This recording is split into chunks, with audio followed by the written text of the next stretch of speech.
मेरा मन छोटी-छोटी बात पे निराश हो जाता है। देखो, निराश इसलिए होता है कि उसने आशा कृष्ण जी से नहीं जोड़ी है। अगर आशा एक राम जी से, दूजी आशा छोड़ दे, नाता एक राम जी से, दूजो नाता तोड़ दे, तो अभी परमानंद में मगन हो जाओगे। सब में प्रभु को देखने की भावना करके प्रभु से अपनापन कर लो, मस्त हो जाओगे। देखो, हमारा कोई नहीं, आप हमारे सब हो। देखो, आप हमारे सब हो। इतनी सर्दी में कष्ट सह के, किराया लगाकर, भीड़ से धक्का मुक्की करते लाइन में खड़े होके आप आए। आप हमें कितना प्यार करते हैं। क्यों? क्योंकि हम प्रभु के हैं, इसलिए। तो क्या आप प्रभु के नहीं हो? आपने अपने को संसार का मान लिया है, इसीलिए छोटी छोटी बात में क्षणे रुष्टा, क्षणे तुष्टा, रुष्टा तुष्टा, क्षणे क्षणे, वो तो शास्त्र में सब लिखा हुआ है। यदि आप भगवान का नाम जप करें, भगवान के आश्रित हो जाए, तो आप में क्षमता आ जाएगी सहने की। फिर आपका ये दुख किसका है प्रश्न? हाँ, फिर ये दुख हट जाएगा।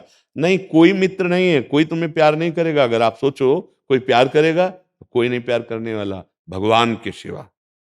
हमारी बात सच्ची मान लीजिए। जब तक तुम्हारे में कुछ स्वार्थ है, तब तक आपको कहेंगे कि हम आपसे प्यार करते हैं, चाहे स्त्री हो, चाहे पुरुष हो, चाहे कोई भी हो।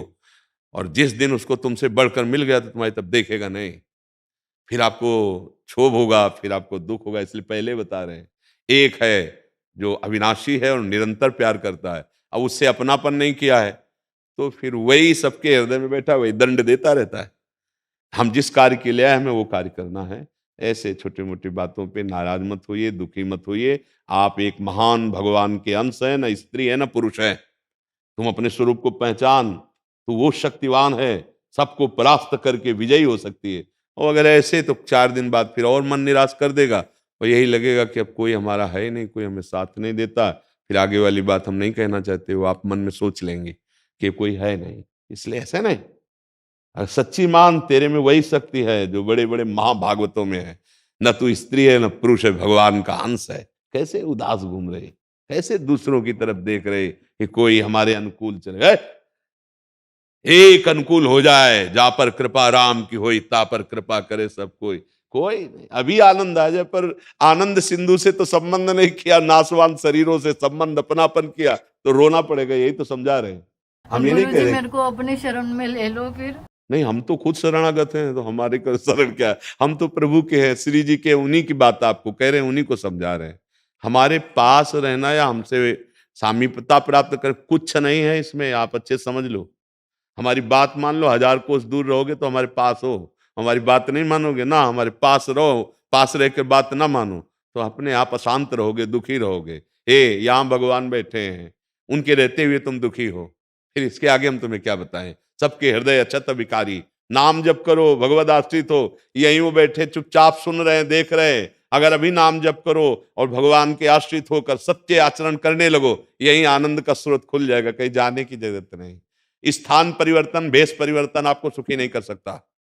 लिख लो कागज में, उद्देश्य परिवर्तन किए बिना आपको सुख नहीं मिल सकता। आपका उद्देश्य यदि भोग है, तो कहीं भी बैठ जाओ, चाहे जो कुछ बन के बैठ जाओ, दुर्गति पक्की। और आपका उद्देश्य भगवान है, तो चाहे जहां हो, आपका परम मंगल है। हमारी बात मान लो, चाहे जो हो। पुरुष नपुंसक नारीवा जीव चराचर कोय, सर्वभाव भज कपट तज मोहि परम प्रीत सोय। हमारी बात को समझ लो तो निहाल हो जाओगे। और हमारे पास कुछ नहीं है। हमारे पास सच्चिदानंद भगवान की शरणागति से जो प्राप्त हुई बात है, वो मान लो बात, तो आप सुधर जाओगे, आपका मंगल हो जाएगा। आपके परम प्रीतम श्री कृष्ण है, प्रभु हैं, उनसे संबंध नहीं, तो यहाँ किसी का संबंध टिकाऊ नहीं है। यहाँ स्वार्थ का संबंध चाहे कोई भी हो, आप अंदर से देख लेना। हमारी बात तस्मात् शास्त्रम प्रमाणम से है। यहाँ कोई प्यार नहीं करता, अपने स्वार्थ से प्यार करता है। जिस दिन स्वार्थ नहीं रहेगा, तो आपको पता चल जाएगा, आपको रोना पड़ेगा कि ये तो इतना प्यार करता था, अब नहीं करता है। क्यों? क्योंकि अब वो बात उसको समझ में नहीं आ रही। एक है जो प्यार कर सकते हैं, वो प्रभु है। नाम जप करो, भगवद आश्रित रहो, और सबका प्रश्न का उत्तर यही है। चाहे जितने प्रश्न कर लो, राधा ही है उत्तर हमारे पास। आओ सब इसी में आ जाओ। देखो, हर प्रश्न का उत्तर आप झांक करके देखो। आप किसी न किसी व्यक्ति, वस्तु, स्थान की कामना से पीड़ित हैं, और अगर सच्चिदानंद भगवान के आश्रित हो जाओ, तो अनंत ब्रह्मांडों का जिसने सृजन किया है, वो जब हमारे पास आ गया, तो बात बन गई। हम कहते हैं 100-200 ग्राम, किलो 2 किलो सोना के लिए मत रो। पारस मणि को पकड़, पारस मणि को छुआ दे लोहे में, तो पहाड़ बन जाए सोने का। अनंत ब्रह्मांडों का सृजन करने वाले मालिक को पकड़, मालिक को। कृष्ण कृष्ण कृष्ण, राम हरि राधा राधा राधा, मंगल हो जाएगा। श्री राधा लल्ला। प्रोफेसर संजय माथुर जी जर्मनी से। राधे राधे श्रीरंज। राधे राधे महाराज जी, आपके चरणों में कोटि कोटि प्रणाम। महाराज जी, कर्म मार्ग के गुरु शिक्षक कैसे विद्यार्थियों को धर्म मार्ग के लिए प्रेरित कैसे करें? कर्म और धर्म गुरु में मूल भेद क्या है? जो कर्म को नहीं जानता है वो धर्म को क्या जान जाएगा? धर्म से ही युक्त कर्म है। अगर कर्मों का ज्ञान नहीं है तो धर्म का राशि नहीं जानेगा, और जिसको धर्म के राशि का ज्ञान हो कर्म का पंडित होगा, कर्म के विषय का पूर्ण ज्ञाता होगा। क्योंकि पहला है धर्म, फिर है अर्थ, फिर है काम और फिर है मोक्ष। ये चार पुरुषार्थ हैं। तो कर्म को कैसे करना चाहिए, क्या नहीं करना चाहिए, क्या करना चाहिए, इसका ज्ञान तस्मात् शास्त्रम प्रमाणन्ते कार्याकार्यो व्यवस्थित हो। क्या करना चाहिए, क्या नहीं करना चाहिए, ये शास्त्र से। और जिसको शास्त्र का ज्ञान है वो धर्मात्मा है। जो धर्मात्मा है वही विधि निषेध का ज्ञान जानता है। तो कर्म केवल करने वाला पंडित नहीं कहा जाता है, धर्म युक्त कर्म करने वाला पंडित कहा जाता है। वही ज्ञानी है जो अपने कर्तव्य कर्म को जानता है, और जो अपने कर्तव्य कर्म का पालन करता है वही दूसरों के कर्तव्य कर्मों को जान जाएगा और दूसरों के कर्तव्य कर्म को पालन कराने की सामर्थ्य रखेगा। केवल कर्म करने वाला नहीं। कर्म तो दो ही प्रकार के होते हैं, शुभ और अशुभ। लेकिन अशुभ कर्म उनको त्याग करके शुभ कर्म करना, शुभ कर्म करते हुए कर्ता भाव ना होना, यह धर्मात्मा पुरुष का लक्षण होता है। कर्म तो दो ही प्रकार के कर रहे हैं, कोई पाप और कोई पुण्य, दोनों बराबर चल रहे हैं। थोड़ा पुण्य हुआ, थोड़ा पाप हुआ, लेकिन कर्म करने मात्र से कल्याण तो ही नहीं जाएगा, क्योंकि कर्म का तो भोग भोगना पड़ेगा। अवश्य में भोक्तव्यम कृतम कर्म शुभाशुभम। हाँ, कर्म योग हो जाए तो फिर कल्याण हो जाएगा। कर्म योग फल की इच्छा का त्याग करके धर्म पूर्वक शास्त्र ज्ञान रखते हुए अपने कर्तव्य का पालन करना, और उस कर्तव्य कर्म को भगवान के चरणों में समर्पित कर देना। ये तो सर्वाणि कर्माणि मयि सन्न्यस्य मत्पराः। अब कर्म योग हो गया, वो कर्म जो भगवान को समर्पित किया गया। भगवान को कैसे समर्पित किया गया?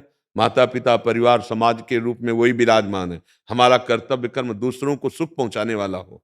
हमारा कर्तव्य कर्म कहीं स्वसुख वांछा से युक्त ना हो जाए, नहीं तो वो निषिद्ध कर्म करवा बैठेगा। जैसे व्यभिचार है, पराई माता बहनों की तरफ गंदी दृष्टि से देखना, ये कर्म तो बन रहा है ना, स्वसुख वांछा से बन रहा है। अब जैसे मांस खाना, जैसे हमें अपना शरीर प्रिय है, ऐसे पशु पक्षियों को प्रिय है, उबाल करके काट करके ऐसे निषिद्ध आहार को पाना, मदिरा पी लेना, बुद्धि भ्रष्ट हो जाना, गंदी बातें बोलना, गंदे आचरण करना, अभिमान से युक्त, ये सब कर्म ही तो बन रहा है। ये दुर्गति प्रदान करेगा। अच्छा, तीर्थ याटन करना, दान पुण्य करना, ये शुभ कर्म बन रहा है, ये थोड़ा अच्छे सुख प्रदान करेगा, लेकिन दोनों तो बंधन कारक हैं। हमें मुक्त होने के लिए मानव देह मिला है, कर्म बंधन से मुक्त होने के लिए। संसार के जितने भी कर्म हैं शुभ अशुभ, इन दोनों से ऊपर उठने के लिए, इसके लिए हमें चाहिए सदगुरुदेव की शरणागति। सदगुरुदेव कैसे? जो शाब्द ब्रह्म शास्त्रों के ज्ञाता और पार ब्रह्म भगवत तत्व की अनुभूति से युक्त हो। अगर ये केवल शब्द ब्रह्म का ज्ञान है तो बात नहीं जन्म बनेगी। अच्छा, पर ब्रह्म की अनुभूति है और वो अपनी अनुभूति बता नहीं पा रहे हैं, जो अनुभव है वो शब्दों में व्यक्त नहीं कर पा रहे, वो तो या दोनों बातें कहेंगे, शाब्द ब्रह्म का ज्ञानी और पर ब्रह्म का अनुभूत। फिर उसके द्वारा जो निर्देश होता है वो शास्त्र सम्मत कर्म, तो वो कर्म योग बन जाते हैं। और वो योग स्वरूप अनुभव या भगवत साक्षात्कार के केवल कर्म, वो तो बंधन कारक है, चाहे शुभ हो चाहे अशुभ हो। समझ पा रहे ना? तो जो धर्मात्मा है वही गुरु है और वही कर्म के विभाग को जानता है। केवल कर्म करने वाला धर्म को नहीं जान सकता, लेकिन धर्म से चलने वाला कर्म विभाग को भी जानता है। इसलिए प्रधान बात धर्म है। धर्म से ही कर्म किए जाए तो वो कर्म योग बन जाएगा और फिर आनंद की अनुभूति हो जाएगी। जैसे हम मनुष्य हैं तो हमारा अधिकार सबसे बड़ी योनि है, हर जीवों की रक्षा करना, सबको सुख पहुंचाना, अपने को कष्ट देकर दूसरों को सुख प्रदान करना, उनको मुस्कुराहट में देखना। अब ये कितनी बड़ी मनुष्यता, फिर दैवी संपदा, फिर भागवती की स्थिति, फिर ये तो बड़ी बात है। अभी अपने लोगों में तो मनुष्यता ही नहीं आ रही ना। प्रायः हम मनुष्यता से ही, जिसे कहते हैं इंसानियत, इसी से हीन होते चले जा रहे। पास में कोई किसी को कष्ट दे रहा है, हमें तो नहीं दे रहा ना, हम जा रहे हैं। इसे मनुष्यता कहते हैं क्या? कोई बहन बेटी को सता रहा है, अगर हमारी जान भी चली जाए तो उस समय हमें उसकी रक्षा करनी चाहिए। लेकिन ऐसी मनुष्यता उसमें होगी जो धर्मात्मा होगा। जो धर्मात्मा होगा वो नहीं टिक सकता, वो फिर वहां अपना प्रभाव, क्योंकि धर्म कहता है तो धर्मो रक्षति रक्षिता, वो धर्म के लिए जाएगा तो धर्म उसकी रक्षा कर लेगा, उसका बाल भी बांका नहीं होगा। पर बहुत प्रकार से देखा जाए तो अभी हमारी बुद्धि पतित हो रही है, अभी उत्थान की तरफ नहीं जा रही है। नाम जप करो, सत्संग सुनो, शास्त्र स्वाध्याय करो, तो तुम्हें पता चलेगा कि सतमार्ग, सत्कर्म किसे कहते हैं और असत्कर्म किसे कहते हैं। असत्कर्म का त्यागी, सत्कर्म करने वाला, उसी को तो धर्मात्मा कहते हैं। और वही सत्कर्म भगवद अर्पित हो गए, सो सुख वांछा रहित हो गए, तो वो योग हो गया। सुख दुखे समय कृत्वा लाभा लाभो जया जय। जय पराजय में, लाभ हानि में, सुख दुख में जिसका समान भाव और अपने कर्तव्य का पालन कर रहा है, वो महात्मा हो गया, वो जीवन मुक्त हो गया। लेकिन केवल कर्म से जीवन मुक्त नहीं हो सकता, कर्म बांधने वाले होते हैं। चाहे वो अशुभ कर्म तो बांधते हैं, शुभ कर्म भी बांधने वाले होते हैं। जैसे आप बहुत बड़े पुण्यात्मा हुए तो आप स्वर्ग जाएंगे और वहां सुख भोग करेंगे, फिर मृत्यु लोक आ जाएंगे, तो फायदा क्या हुआ? एक बड़ा स्वप्न जैसा हुआ नहीं। पुण्य छिड़े मृत्यु लोके विसंति। हमें तो मनुष्य जन्म मिला मुक्त होने के लिए, कर्म बंधनों से मुक्त होने के लिए। वो होगा भगवान के आश्रय से, गुरु के आश्रय से, नाम जप करते हुए अपने धर्मयुक्त कर्तव्य का पालन करना। जैसे काम आया तो पानी ग्रहण किया है, ब्याह किया है, पत्नी है, वो आपके लिए पाप का विषय नहीं बनेगा। लेकिन उसी काम का प्रयोग दूसरी माता बहन के प्रति कर लिया, घोर पाप बन गया। हमारे को अच्छे अच्छे पदार्थ पाने की इच्छा है, धर्मपूर्वक धन कमाया है, हम 56 प्रकार के भोग हैं, मानस ही थोड़ी निकष्ट, 56 प्रकार के भोग लगते हैं हमारे प्रभु को। अरे कितने प्रकार के स्वादिष्ट पदार्थ है, बनाइए, भोग लगाइए, एक दो किसी भूखे को पवाइए और आप पाइए, कोई निषेध नहीं। धर्मपूर्वक आपका कार्य चल रहा है। खूब मेहनत करके अधिक से अधिक धन कमाइए, वयोवृद्धों की सेवा कीजिए, समाज की सेवा कीजिए, अपने परिवार की सेवा कीजिए, अपने शरीर की सेवा कीजिए, मंगल में। जब हम दूसरों को कष्ट देने वाले पापाचरण करने लगते हैं, फिर सब भ्रष्ट हो जाता है। आज इसकी बढ़ोतरी हो रही। एक भाई थोड़े से जमीन हिस्से के लिए अपने भाई की हत्या कर रहा है। एक पति थोड़ी सी बात के लिए प्रतिकूल होकर अपनी पत्नी को त्रास दे रहा है। एक पत्नी तो अपनी कामना पूर्ति के लिए पति की हत्या कर रही। एक पुत्र अपने माता पिता की हत्या कर रहा है, माता पिता का तिरस्कार कर रहा है। एक माता पिता अपनी वासना को नहीं संभाल पा रहा, पुत्र का शोषण या संतान का शोषण कर रहा है। आप देखो, झांक के देखो लोक व्यवहार में ये घुस रहा है ना, राक्षसी भाव, मलिनता, ये है दुर्गति। कर्म से कभी मुक्त होने के लिए बिना भगवान का आश्रय के लिए कोई और उपाय नहीं। कर्म से, जैसे हम नाली से हाथ धोए गंदे हाथ तो गंदे ही रहेंगे ना। हाँ, कर्म से केवल पवित्रता नहीं आती, कर्म योग से पवित्रता आती है। शास्त्र सम्मत कर्म और भगवद अर्पित कर्म, ये प्रभु के लिए है। हम पत्नी की, पुत्र की, परिवार की सेवा कर रहे हैं। नाथ सकल संपदा तुम्हारी, मैं सेवक समेत सतनारी, आपकी अभी अभी आनंद आने लगे। लेकिन ऐसा बहुत कठिन हो रहा है। आज जो दुर्दशा हमारे समाज की हो रही ना, बहुत, अब वो संभल जाए तो संभल जाए, नहीं तो बहुत कठिन है संभलना। छोटे छोटे बच्चे अपने आप को नष्ट कर रहे हैं क्योंकि उनको लगा आनंद की यही वृत्ति है। छोटे छोटे बच्चे ऐसे नशे कर रहे हैं कि अपने माता पिता को पीट रहे हैं। अभी 18-20 की अवस्था तो बच्चे ही है ना, वो ऐसी स्थिति में आ गए कि अगर ऐसा हमें व्यसन नहीं मिलेगा, ऐसा नहीं होगा तो हम अपने शरीर को नष्ट कर देंगे। अब ये कहां पहुंच गए? कहां आए थे मंगल में भगवत प्राप्ति के लिए, कर्म ही तो बिगड़ गया। हाँ, तो कर्म और धर्म, इसका अलग अलग विभाग तब तक है जब तक आपको शास्त्र का ज्ञान नहीं तो धर्म पूर्वक कर्म करना ही परम धर्म है और इसी परम धर्म से भगवत प्राप्ति हो जाएगी। अर्जुन जी कह रहे हैं कि मुझे ये काट मार घोर हिंसा वाला कर्म नहीं करना। भगवान कह रहे तुम छात्र धर्म से युक्त हो, मैंने संधि का स्वयं उपाय किया, इन अधर्मियों ने संधि नहीं मानी, अब तुमको युद्ध करना ही परम कर्तव्य है, करो। नहीं करोगे जबरदस्ती प्रकृति करवा लेगी, तुम्हें करना ही पड़ेगा अपने कर्तव्य, क्योंकि तुम छात्र धर्म से युक्त हो। धर्म से युक्त कर्म ये तुम्हारी विजय प्राप्त करवाएगा, तुम्हें सुख प्रदान करेगा। वो भी युद्ध के लिए खड़े हैं लेकिन वो अधर्म से युक्त है। क्यों अधर्म से युक्त है?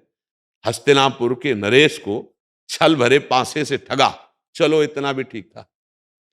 12 वर्ष का वनवास, 1 वर्ष का अज्ञातवास, छल भरे पांसों से, और कहा अगर आप पकड़े गए तो पुनः 12 वर्ष का वनवास, और अगर आप निकल गए अज्ञातवास में, कोई नहीं जान पाया, तो आपका राज्य सादर दे देंगे। पूरे 13 वर्ष व्यतीत के कोई नहीं जान पाया। अब राज्य देना चाहिए था ना। तो जब भगवान भी गए और कहा कि अगर आप पूरा राज्य नहीं देते तो आधा दे दो, आधा में नहीं राजी हो तो बोले 5 गांव दे दो। 5 गांव में नाराजी होकर उसने कहा सुई की नोक भर नहीं दूंगा जब तक युद्ध। तब भगवान करे छात्र धर्म उपस्थित है, मार इन सबको, चाहे कोई भी इनके पक्ष में हो, मार, ये अधर्मी है। ये बात अब धर्मयुक्त कर्म हो गया, समझ रहे ना। और उन वही युद्ध वो भी करेंगे, लेकिन वो अधर्म युक्त कर्म है, उनकी दुर्गति का और उनकी पराजय का कारण है। आप समझ पा रहे? पवन शर्मा जी छत्तीसगढ़ से। राधा वल्लभ श्री हरि। राधा वल्लभ श्री हरिवंश महाराज जी। महाराज जी आपके चरणों में कोटि कोटि प्रणाम। जानत तुम्हें हो जाए, इस भावना से मैं श्री जी से प्रश्न कर रहा हूं।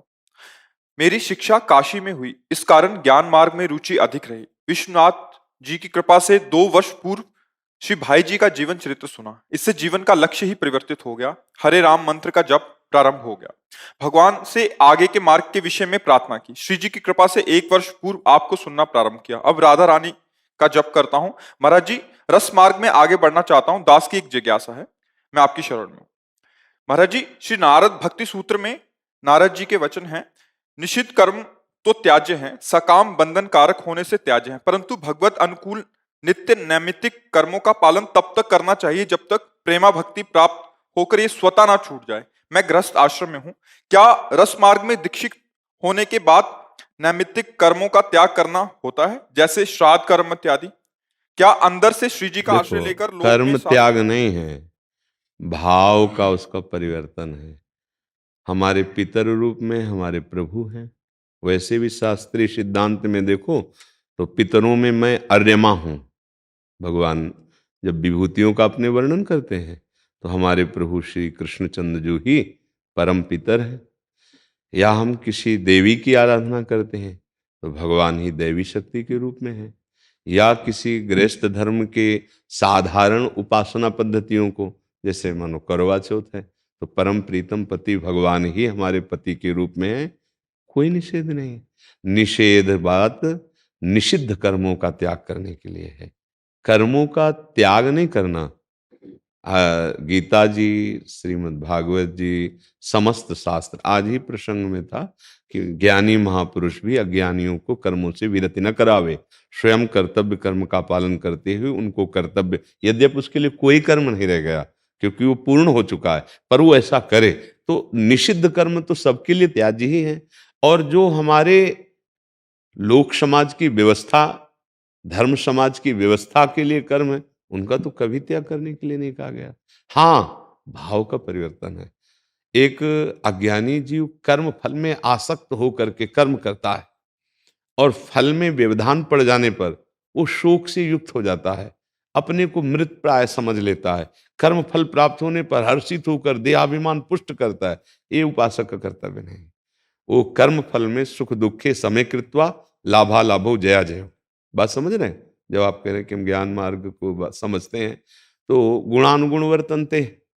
इसके बाद जो कर्म किया जा रहा है, जब रस मार्ग की तरफ हम बढ़ते हैं तो सिर्फ अपने आराध्य देव के लिए किया जा रहा है। जैसे गोस्वामी जी की अनन्य निष्ठा है, एक भरोसो एक बल, एक आस विश्वास, एक राम घनश्याम हित, चातक तुलसीदास। पर उन्होंने देवी जी की वंदना की, गणेश जी की वंदना की, समस्त पावन नदियों की वंदना की, सबकी वंदना करके मांग क्या रहे हैं? सिया राम जी के चरणों में रति हो। कोई परेशानी नहीं।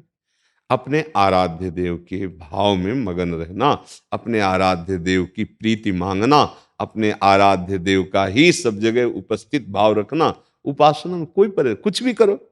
मान लो आप किसी देवी की आराधना करने जा रहे हो तो आपके अंदर निकुंज देवी विराजमान है, राधा राधा राधा राधा राधा, वही है, उनके सिवा कोई है नहीं। आप किसी देवता की आराधना करने परिवार से प्रेरित होकर या कुल रीत से प्रेरित होकर, कोई परेशानी नहीं। हमारे अंदर हमारे आराध्य देव की अनन्य निष्ठा हो। फिर जो एक स्थिति आती है तन्मयाहा, अब उसमें न लाज तीन लोकन की न वेद को कहो करे, शंख भूत प्रेत की न देव जच्छते डरे, सुने न कान और की, द्रवे न और इच्छना। पर वो सिद्ध अवस्था प्रेम की जब तक ना आए, तो जैसे देवर्षिनाथ जी कहते ना, ऐसे करते रहना चाहिए। कभी निषेध नहीं है, निषिद्ध कर्मों का निषेध है, सत्कर्मों को तो और आदेश दे रहे हैं कि अच्छी तरह बनाकर कीजिए, जिससे अज्ञानी जीव आपका अनुकरण करें और अनुकरण करके वो कर्तृत्व भाव से रहित होकर अपने स्वरूप की तरफ बढ़े, या अपने कर्तव्य कर्मों को भगवत समर्पित करके कर्ता भाव रहित बने। दो उपाय हैं, एक तो गुणानुगुण वर्तनते देखना और एक भगवत समर्पित कर देना। ये तो सर्वाणि कर्माणि मयि सन्न्यस्य मत्पराः, मेरे परायण होकर सारे कर्म मेरे को समर्पित कर दे। तो निषेध तो है ही नहीं, हाँ भाव में सुधार कर लेना है कि प्रीति का जब रंग चढ़ेगा जो चातक की तरह आता है, जैसे चातक पी पी करके मेघ को पुकारता है, तो बहुत गर्जना करके मेघ ने ओले बरसाए तो दूसरे पक्षी ने आकर कहा बहुत प्यार करता है मेघ से, तू देख तुझे डांट रहा है गर्जना करके और ओले बरसा कर तेरे को पीड़ा पहुंचा रहा है। बोले आपकी सोच में, मेरी सोच में मेरा प्रीतम मुझे आह्लादित करने के लिए गरज रहा है और वो ओले के रूप में मेरा स्पर्श करके मुझे मेरे सुख का वर्धन कर रहा है। अपने प्रीतम पे ओले बरसाने पर भी दोष दृष्टि नहीं। प्यासा चातक उड़ता हुआ जा रहा था, किसी पंछी ने कहा आओ इस वृक्ष में बैठ जाओ, थोड़ी देर सुख ले लो विश्राम का। तो उनका नहीं, ये अन्य जलों से सींचा गया है, केवल मेघ के जल से सींचे हुए वृक्ष का हम आदर करते हैं, उस पर बैठते हैं क्योंकि मैं चातक हूं। फिर आगे उड़ा तो बहेलिये ने बाण मार दिया और वो गंगा जी में गिरा, तो चोंच ऐसे किए था। तो किसी पक्षी ने पूछा चोंच क्यों किए? बोले मैं चातक हूं, मर जाऊंगा, लेकिन मेघ से बरसे हुए स्वाति के जल के सिवा मरते दम तक अन्य बूंद नहीं जाऊं, जबकि गंगा जल परम पावन, अगर चोंच में चला जाए तो परम गति हो। नहीं, मैंने प्यार किया है मेघ से, मेघ के बरसे हुए जल को ही।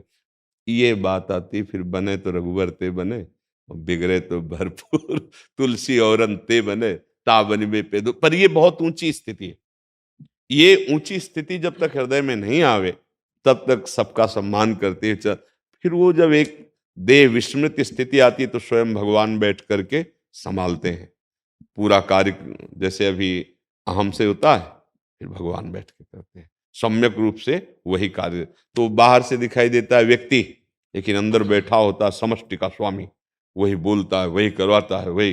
तो फिर सबके मुख से भी निकलने लगता है ये तो चलते फिरते साक्षात भगवान ही है, क्योंकि भगवान वहां है तो सबके हृदय में, पर उसके हृदय में प्रकाशित हो जाते हैं जहां अहम लय हो जाता है।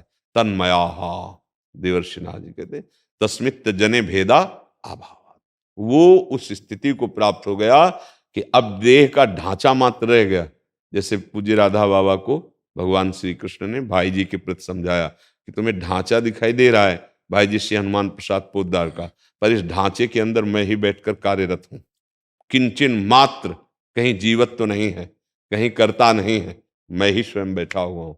तब उन्होंने कहा फिर तो वृंदावन भाई जी का शरीर हो गया, तो अब मैं जहां भाई जी का शरीर वहीं अनन्य निष्ठा भाई जी के शरीर की ले ली। ऐसे ही उपासक जब तक उस स्थिति को न प्राप्त हो तब तक अगर मनमानी थोड़ा भी, तो फिर वो मार्ग से गिर सकता है, फिर वो विचलित हो सकता है। अवहेलना कहीं किसी की नहीं है। जब हम एक साधारण जीव की अवहेलना नहीं कर सकते, उसमें भगवत भाव करते हैं, तो देवताओं में, देवियों में, भगवत विग्रहों में, व्रतों में, अनुष्ठानों में, वो तो सब भगवत आराधना के अंतर्गत ही, पर हमारा भाव आराध्य देव का ही रहेगा। हम किसी की भी आराधना करें, राधा वल्लभ लाल की जय बोलेंगे, किसी की भी आराधना करें वही हमारे राधा वल्लभ लाल, सर्वान वस्तुतया निरीक्ष परम स्वाराध्य बुद्धिर्मम। कोई परेशानी नहीं। आप समझ पा रहे? अशौच का पालन महाराज जी। जैसे छोटा बच्चा हमारे घर में हो, वो बहुत प्यारा है, हमारे घर में कोई पधार गया, तो क्या 13 दिन उसको हम भोजन नहीं पाएंगे क्या? अच्छा, कोई जन्म ले लिया, तो क्या हम 13 दिन उसको किसी पड़ोसी को दे देंगे क्या? तो ये अत्यंत आसक्ति की उपासना है। वेदान्न संन्यस्त, चूंकि आप कह रहे हो हम पढ़ रहे हैं, तो देवर्षि नारद जी के सूत्र में आइए, वेदान्न संन्यस्ति सा केवलम अवच्छिन्न अनुरागम लभते। जब हमारा लक्ष्य प्रीति हो जाती है तो हमारे लाडली लाल हमारे जीवन है। अगर उनको हम जल पिलाएंगे तो जल पिएंगे, भोजन पाएंगे तो भोजन पाएंगे, चाहे शौच हो या अशौच हो। मुझसे इसे कोई मतलब नहीं, मुझे लाडली लाल से ज्ञान धर्म व्रत कर्म भक्ति किंकर किए। सब प्रियालाल के चरणों की आराधना में सब कुछ विस्मरण करके तन्मयता पूर्वक लगना है।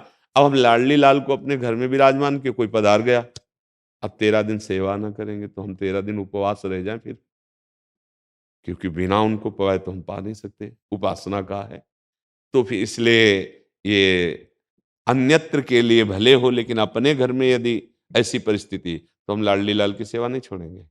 हम अपने घर में भोग लगाएंगे और उस लाडली लाल को दुलार करेंगे, क्योंकि हमारे लाडली लाल इस समय मेरे प्राण जीवन धन है।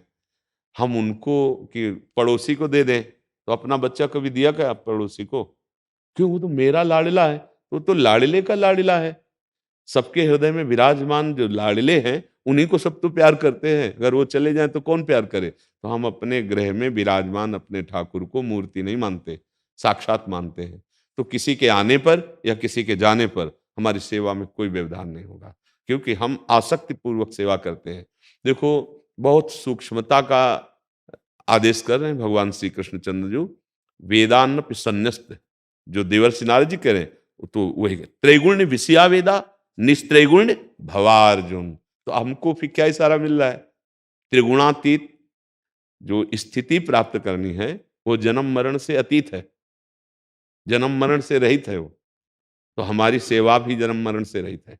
अगर कोई जन्मना अशौच है या मरना अशौच है, हमारी सेवा में विघ्न नहीं पड़ेगा, क्योंकि हमारे प्राण प्रीतम है, जीवन धन है। हाँ, कोई अन्यत्र कहीं पधार जाता है, हम उसके यहाँ से अपने यहाँ भोग नहीं लगाएंगे, लेकिन अपने यहाँ कोई हो जाता है तो हमारी सेवा में कोई व्यवधान नहीं होगा। ये बात समझ में आ रही? इसमें कोई प्रश्न? अन्य विग्रह भी महाराज जी घर में होते हैं, तो उनका न करें, अपने लाडली लाल का करें। देखो, जब अनन्यता की बात आएगी तो फिर अन्य विग्रह अपनी सेवा में हो ही कैसे सकते हैं? बात समझो। अन्य से हम अनन्य में जब आ जाएंगे, और जब तक नहीं आते तब तक बात अलग है, लेकिन जब अनन्य में आ जाएंगे तो हमारी संपूर्ण सेवा में देखिए उनका नाम विराजमान है, उन्हीं का रूप विराजमान है, तो सबकी सेवा हो जाती है, अपने आप हो जाती है। जैसे राधा वल्लभ ध्याई के और ध्याइये कौन, ब्यासई देत बने नहीं बरी बरी प्रतिलोन। एक एक पकौड़ी में कभी नमक नहीं मिलाया जाता, पूरे फेंट में मिला दिया जाता है, तो हर पकौड़ी में नमक पहुंच जाता है। ऐसे ही मूल में जल चढ़ा दिया। सबके मूल कौन? 15वें अध्याय में ऊर्ध्वमूल मधाशाख मस्वत्थम प्राहुरव्यम, भगवान हुए ना मूल। तो हम श्री कृष्ण चंद्र श्री राधा वल्लभ लाल के चरणों की आराधना कर दी, अनंत ब्रह्मांडों के चर अचर समस्त दैवी शक्तियों की और जीवों की सबकी आराधना हो गई। प्रभु की आराधना से सबकी आराधना हो। तो जब हमारी भक्ति रंग लाएगी तो अनन्यता में आ जाएगी, और जब अनन्यता में आ जाएगी तो रसना कटो जो अन रटो, निरख अन फुटो नैन, श्रवण फुटो जो अन सुनो श्री राधा जसवैन, मेरे तो गिरधर गोपाल दूसरो न कोई। फिर वो ठसक आ जाएगी, उसी से प्रीति का प्रादुर्भाव होता है। जब तक सार्वभौम उपासना चलती है ना, तब तक भगवत भाव तो है, भागवत धर्म है। लेकिन राधा वल्लभ लाल की विमल ध्वजा फहरंत, भगवत धर्मो जीत के निज प्रेमा ठहरंत, निज प्रेमा ठहरंत और नेम कछु पर सत नाही, अलक लड़े दो लाड़िले। प्यारी जू प्यारे जू की जब अनन्य रसमय उपास, फिर और कुछ सुहाए और न कछु सुहाए तिनको, जुगल सेवा सुख पगी, निशिदेव जानत नाहि सजनी, एक रस भींजी रहे, गोप गोपिन आदि दुर्लभ, ते सुखे दिन प्रतिल हैं। क्योंकि वेद जिस सिद्धांत को नेति नेति कहता, रसिकों ने उसका पान किया है, उसको यह कह के वर्णन करते हैं, वह कह के जो यहाँ यह कह के, वो नेति नेति जिसे कह रहा है, ये दुलार कर रहे हैं। तो वेद रसकन की वाणी, यहाँ जो प्रेम रस के रस में डूबे हुए रसिक जन है, उनका सिद्धांत। हमारे लाडली लाल की जो सेवा है, वही सब पवित्रता का परम स्वरूप है। कोई भी अपवित्रता उनकी सेवा में बाधा नहीं पहुंचा सकती, क्योंकि राधा उपासना बाधा रहित है। रसिक अनन्य निशान बजायो, एक श्याम श्यामा पद प्रीति, श्री हरिवंश चरण निज सेवक, बिचले नहीं छाण रस रीति। श्री हरिवंश धर्म प्रगट निपट के, ताकि उपमा को नहीं। कोई प्रेम से बढ़कर कोई बात नहीं। अगर ज्ञान भी हुआ, आत्मरति नहीं हुई ना, तो ज्ञान अधूरा है। रति को ही प्रेम कहते हैं। तो वही श्री कृष्ण रति, वही आत्मरति। अब उसमें मोक्ष पदवी में लय हो गया और इसमें प्रेम पदवी में स्थित होकर अभेद होते हुए भी खेल अकेले में नहीं होता, दो में ही होता है। तो वो एक होते, रसो या परमानंद एक एव द्विधा सदा। पर अभी हम बहुतायत में फंसे हैं, तो प्रेम गली अति सांकरी, सांकरी गली से निकलना है अकेले, और जब उधर जाओगे तो वही एक बहुत रूपों में विलास कर रहा है, धाम नाम रूप लीला महाप्रेम रस। फिर वो जब ऊंचाई की बात आती है तो फिर प्रेम गली अति सांकरीता में दो ना समाये। अब फिर अन्य बर्दाश्त नहीं होगा, अन्य नहीं बर्दाश्त। प्रेमी को उत्तम के बस अस मन माही सपने हुआन पुरुष जगत। मेरे आराध्य देव के सिवा कोई है ही नहीं, दूसरो न कोई। बस ये स्थिति जब आ जाएगी, जब तक नहीं आती तब तक करता रहे, जब आ जाए तो फिर अपने आराध्य देव में ही, अपने आराध्य देव की उपासना का बल जब सांगोपांग जागृत होता है तब निष्ठा रंग लाती है। फिर तो गर्दन कट जाए तो सहज है, लेकिन अन्यत्र कहीं झुक नहीं सकती, वो निष्ठा आ जाती है। वहां ज्ञान काम नहीं करता कि सर्वांतर्यामी भगवान सर्वत्र विराजमान। एक बार हमारे परम रसिक श्री विठलदास जी महाराज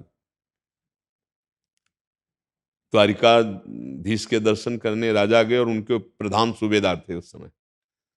वो अपने राधा वल्लभ लाल जी की सेवा विराजमान करके, अष्टयाम हमारी सेवा होती है, आठों पहर मंगला से लेकर शयन तक, वो जितना जो कर पाए, और वो तो समस्त वैभव से संपन्न थे, तो अपना सिंहासन अपनी सेवा साथ ले गए। तो जो द्वेषी जन होते हैं वो कृपा करते हैं, यश का प्रकाश द्वेषी जनों से ही होता है।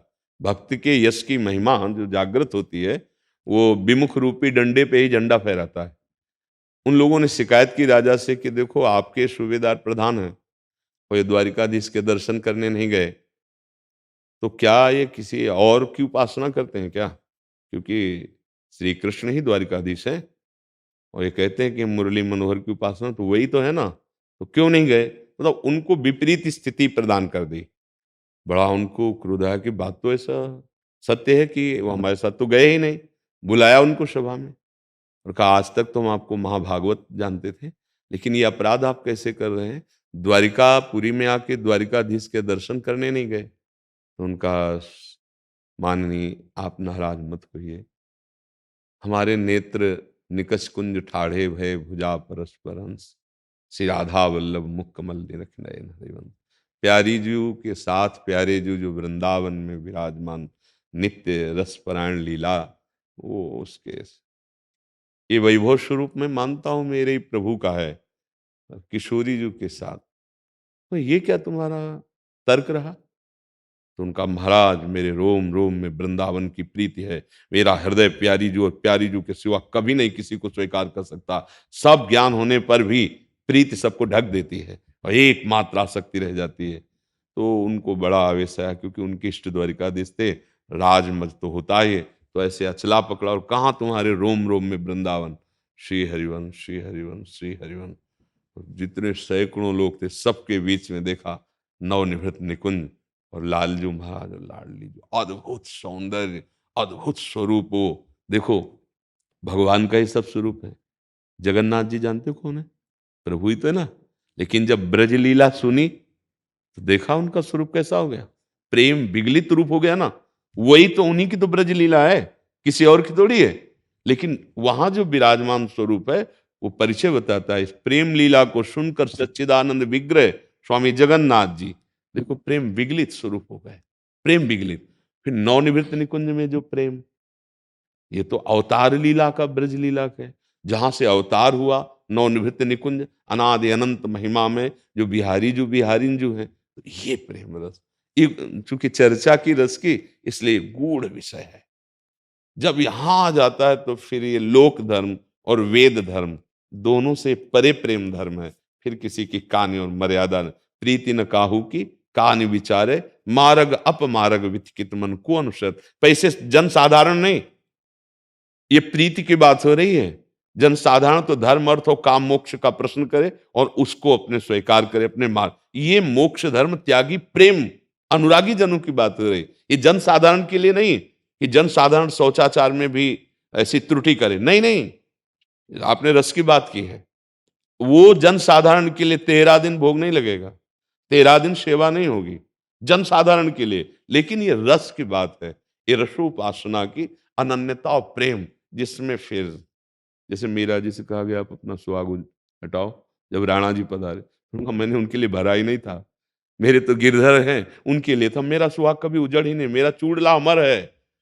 हाँ, जाके सिर मोर मुकुट मेरो पति सोई, मेरे तो गिरधर गोपाल दूसरो न कोई। ऐसे प्रेमी जनों के आगे फिर वेद और लोक रीति का दृष्टांत या उसके साधन सिद्धांत काम नहीं करते, वेद भी उनको नमस्कार करते हैं, प्रेमी जनों। समझ पा रहे हैं आप?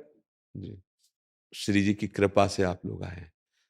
सब प्रश्नों का उत्तर एक ही है कि यदि आपके आचरण पवित्र हुए तो जो बात आप जानना चाहते हो अपने आप जान जाएंगे, जो पाना चाहते हैं वो अपने आप प्राप्त कर लेंगे। नाम जप करो और अपने कर्तव्य का पालन करो, आचरण गंदे ना होने पाए। देखो, यदि व्यभिचार करोगे, मांस खाओगे, मदिरा पियोगे, अधर्माचरण करोगे, अपने पद का दुरुपयोग करोगे, तो प्रभु आप कोई भी हो, कुछ भी कर लो, आपको शांति, आपको सुख, आपको नाना प्रकार की जो आनंद उमंगे वो नहीं प्राप्त हो पाएंगे। चिंता, भय, शोक, दुख, मृत्यु और दुर्गति ये पापाचरण से होती है। सब उत्तरों को उत्तर है, कुछ समझ पाओ न समझ पाओ, यदि जिह्वा से नाम जप करोगे और आचरण पवित्र रखोगे तो आप निश्चित मनुष्यता ही नहीं, दैवी संपदावान बन के भगवान की कृपा पात्र बन जाओगे, भगवान की प्रिय बन जाओगे। जो भगवान का प्रिय हो गया उसके लिए दुर्लभ क्या है? सीम की चाप सके को तासु, बड़ रखवार रमापति जासु। भगवान जिसकी रक्षा में उतरते फिर उसका कौन बाल बांका कर सकता है? सब प्रश्नों का उत्तर है अपने आचरणों को पावन करो, अपने चरित्र को निर्मल करो, अपना खान पान चिंतन पवित्र करो, नाम जप से सब कुछ सुलभ हो जाएगा। खूब नाम जप करो, अधिक से अधिक दूसरों को सुख पहुंचाने का चिंतन करो, तो आप में दैवी संपदा आ जाएगी। जब हम दूसरों से सुख लेने का चिंतन करते हैं तो आसुरी संपदा आ जाती है, जिसे राक्षसी भाव कहते हैं। आजकल ज्यादा विस्तार इस राक्षसी भाव का हो रहा है, इसलिए इसका संयमन किया जाए, इसको शासन में लिया जाए। और ये मानव जीवन आनंद के लिए है। विषयों के भोगों में विषयानंद जो मिलता है ना, वो भ्रमात्मक है, सत्य नहीं है। सत्य होता तो आज तक आप तृप्त हो जाते। इसलिए बहुत सावधान, आपके कर्म न बिगड़ने पाए, नहीं तो चाहे जितना दान पुण्य तीर्थयाटन कर लो वो एक अलग कर्म बन गया, लेकिन आपका पाप कर्म आपको दंड दे के रहेगा। अगर उससे बचा जा सकता है तो एकमात्र भगवान का आश्रय और नाम जप। अब तक जो हुआ सो हुआ, आगे हम संभाल लें, आज से हम अपना जीवन पावन कर लें। राधा वल्लभ लाल की। महाराज जी, आप हाई कोर्ट इलाहाबाद की हाई कोर्ट के जज हैं। आप ब्रजराज सिंह कहते हैं, मैं उच्च न्यायालय में जज हूँ। आपसे इतना प्रभावित था मैं, कई बार मैं आपको सुना, तो सुनने के बाद मेरी इच्छा जागृत हुई कि मैं आपके यहाँ चलूं और आपसे कुछ प्राप्त करूं, क्योंकि जो सनातन संस्कृति हमारी है, जो इस समय इसका थोड़ा सा जो विस्तार हुआ है विगत 2 दशकों से, तो मुझको भी लगता है जो अभी आप कह रहे थे, तो इस समय जो आसुरी प्रवृत्तियां बढ़ी हैं बच्चों में खासकर, वो शिक्षा आपकी हमको बहुत प्रभावित करेगी और ये इसकी बहुत आवश्यकता है, क्योंकि हमारा समाज इतना नीचे गया है इस बीच में, और जो हमारी ये संस्कृति का जो आगे प्रचार हुआ और देशों में जो लोग अपना रहे हैं, अगर इसका और प्रचार प्रसार हो तो हम लोग देखो हाँ, ये किसी एक व्यक्ति से नहीं होने वाला। बहुत अपने जैसे ही देश में 140 करोड़ जनसंख्या है, इसके लिए सबको तत्पर होना पड़ेगा। अपना हम सुधार करें, आप अपना सुधार करें, और हमारे जितने वचन के शासन में आ सके उनका हम सुधार करें।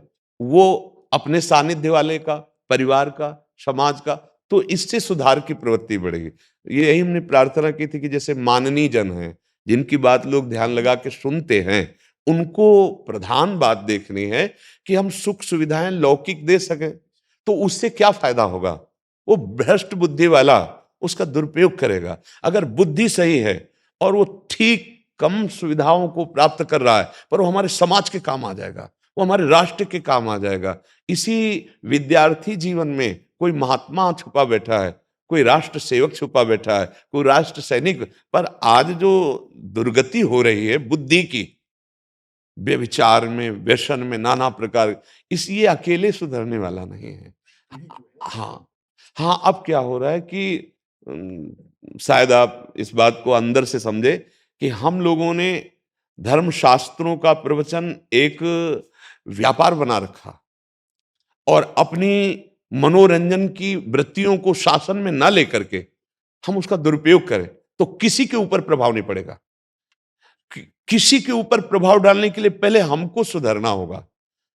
अगर हम बहुत जो उपदेशक जन हैं या हम साधु जन हैं या जो धर्मात्मा जन हैं, अपने अपने को सुधार कर अपने प्रकाश जितना दे सकते हैं, भगवान ने हमें जितनी बौद्धिक शक्ति दी, हम करें तो निश्चित हमारा राष्ट्र परम मंगलमय हो जाएगा।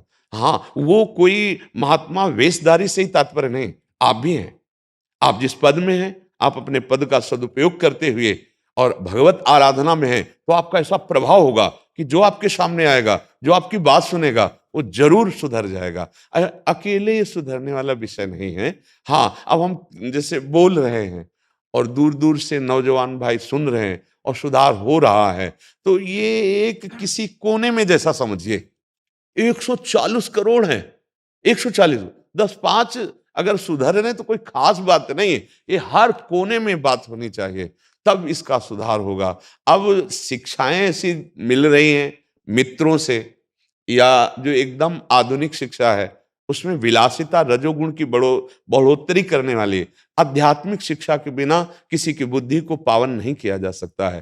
तो हमें लगता है कि आपके अंदर में जितना है, अगर हम अपना सुधार करके 10 का सुधार कर लिए तो हमारा जीवन सार्थक हो जाएगा। आप अपने कर्तव्य का यदि पालन करेंगे तो आप में वो शक्ति जागृत हो जाएगी। निष्कामता ही एक वो पावर है जो किसी को भी सुधारा जा सकता है। बड़े बड़े क्रूर कर्मियों को भी महात्मा बना दिया निष्काम महापुरुषों ने। अगर हमारे अंदर सकामता रहेगी तो हमारा प्रवचन धूल धूसरित हो जाएगा, उसका कोई महत्व नहीं होगा। अब निष्कामता की तरफ बढ़ना बहुत कठिन है, जैसे किसी पहाड़ पे चलना। हम कोई कार्य करते हैं तो पहले सकामता सोचते हैं इसका फल क्या होगा, और जबकि निष्कामता ही परम सुख को प्रदान करती है। अब ये अध्यात्म के बिना निष्कामता कैसे समझ में आएगी। हाँ, अच्छा लगा आपसे मिल करके। हाँ, किसी को हमारे राष्ट्र की चिंता है। मैं अपने न्यायिक कार्य में कोशिश करता हूँ कि मतलब कुछ जितना भी कर सकता हूँ, और न्याय के क्षेत्र में भी अपने जजमेंट से कोशिश करता हूँ कि समाज को जितना। हाँ, बिल्कुल बिल्कुल बिल्कुल, आप हमारे राष्ट्र की सेवा में रहिए, जो भी पद मिला उसका सदुपयोग कीजिए तो हमारा हृदय प्रसन्न रहेगा। हाँ, हृदय अधर्मी को दंड के द्वारा पावन किया जाता है और धर्मात्मा की रक्षा करके सुकृत प्राप्त किया जाता है। बस किसी के दबाव में, किसी भय में कभी आप मत आना ना। हाँ, ये बहुत विवेकवान हो आप, बहुत प्रसन्नता हुई आपसे संभाषण करके। जी। राधा राधा राधा राधा राधा राधा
राधा राधा राधा राधा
राधा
राधा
राधा